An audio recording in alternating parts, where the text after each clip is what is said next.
Ang hotel namin dito, lumabas kami. Yan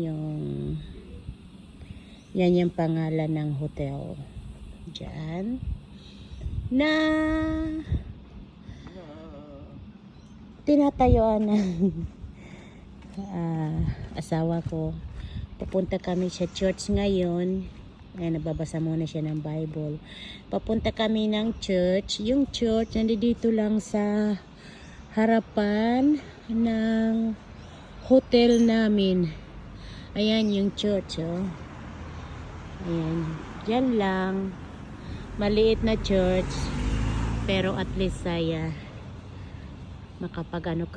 makapagsimba kami. So we're going to church first. And that's the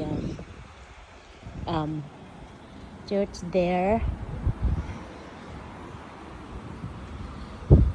So ang asawa ko nagbabasa muna ng Bible, ako naman ay ninigarilyo. Talaga nga naman, isang angel at saka isang devil. Joke lang. Merry Christmas and a Happy New Year sa inyong lahat.